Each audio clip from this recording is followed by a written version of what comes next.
everyone, how are you all today?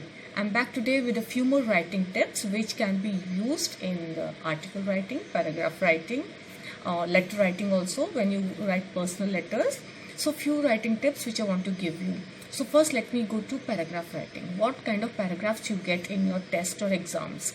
I have seen many students who the people who get a bit extra marks, they make the paragraph more exciting in the sense they add more details to the paragraph, while students which score normal mark, they just write normal things and done with it.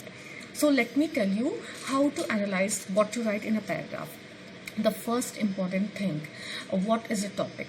So let me see, the topic can be anything. You know what all topics you get. It may be a picnic, it may be a visit to your grandparents' place, it may be a visit to the zoo. So suppose the topic which I give is picnic.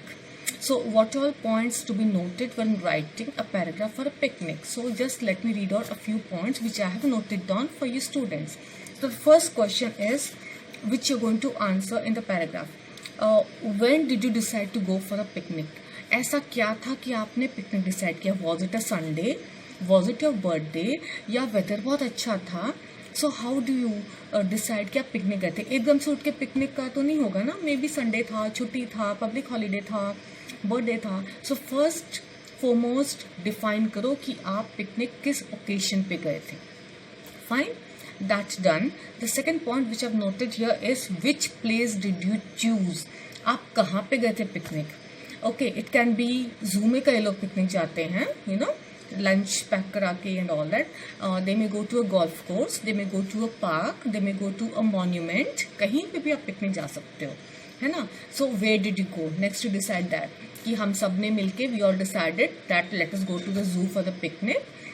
My younger brother sisters will enjoy it. Yeah, I wanted to see the zoo once again. कुछ भी हो सकता है. Zoo is a nice place. काफ़ी चीज़ें देखने को मिलती हैं वहाँ पे. So decide the place आप कहाँ गए थे and क्यों गए थे. Okay, तो second point.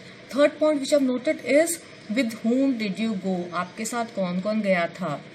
आप फैमिली के साथ गए थे, ग्रैंड पेरेंट्स भी आए हुए थे. My grandparents were on a visit to, I thought of taking them out for a picnic. Golf course पे आप ले गए थे, तो किसके साथ गए थे? With whom did you go for the picnic? So the first 3 points, did you note it down? First one was when did you decide? क्या ओकेशन था, कौन सा दिन था, संडे था, छुट्टी था, whatever. Second was which place did you choose? क्यों चूज किया आपने वो दिन? Just 1-2 line, you don't have to write full detail, बस क्यों चूज किया था आपने. मैक्सिमम लोगों ने वोटिंग की होगी, anything. Okay. Third, with whom did you go? किसके साथ गए थे आप? That was the most important point. Next, describe the place. जब आप वहाँ पहुँचे, डिस्क्राइब करो. 2-3 सेंटेंसेस इसमें आपके आ जाएंगे. जू था तो यू कैन डिस्क्राइब कि in one corner we had all the snack counters and there was a mini train running around the zoo which took all of us around the zoo. The lions were in the cave, the bear was the tigers were in another den, and the deer were running around. I saw many elephants who were eating lots of grass, not grass actually, leaves. So all these things you can place को describe करो अच्छे सा. बड़ा सा area था, छोटा area था, monument हो गया तो it was near this place, वो उसके पास था. और इस राजा ने या इस मुगल एम्पर किसने बनाया था. डिस्क्राइब द प्लेस, थोड़ा सा डिस्क्राइब करो उसको.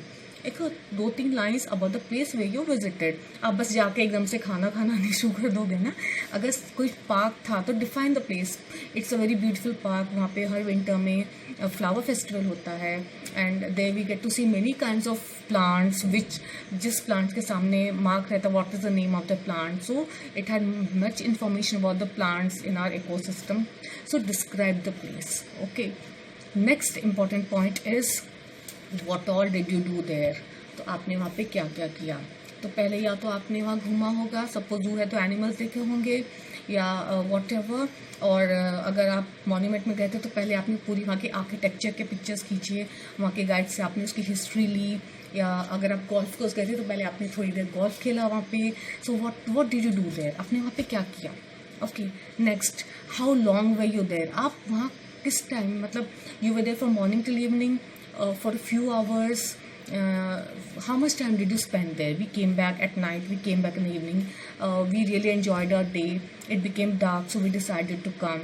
So how much long time way you day. कई बार पिकनिक्स 1-2 दिन का भी होता है, मोर देन 1 डे भी होता है, तो आप वहाँ पे जैसे गोल्फ कोर्स में अगर आपने स्पेंड किया, वहाँ पे स्टेइंग अरेंजमेंट होते हैं, right. So how long did you stay there, depend. Next one, when did you return. Properly आप बताओगे उस दिन शाम में, रात में वापस आए हो, या next day also you spend, you went around more, what did you do.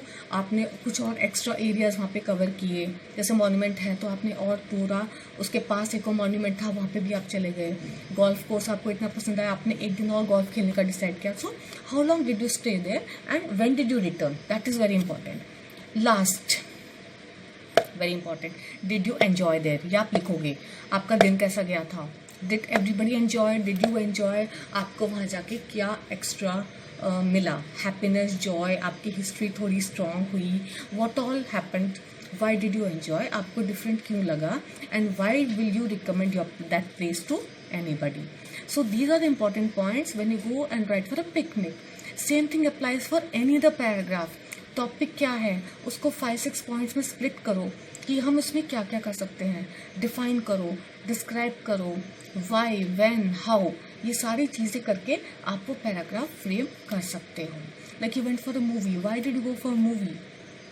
Okay, कौन सी लगी हुई थी उस टाइम, कौन सी हिट मूवी लग गई थी, सबने मिलकर ये वाली मूवी डिसाइड क्यों करी. Okay, what all did you do there, आपने वहाँ पे उस मूवी के बाद में लंच किया या मूवी के बाद में डिनर किया. सो डिफाइन प्रॉपरली कि आपने वहाँ क्या क्या किया, and then see how your paragraph or how your other writing skills develop in this. Try to add in this, adverbs, try to add adjectives, add कीजिए आप इसमें, add so many things and make your paragraph and writing skills prim and proper. So till my next video, see you all. I hope you like this video. Bye bye.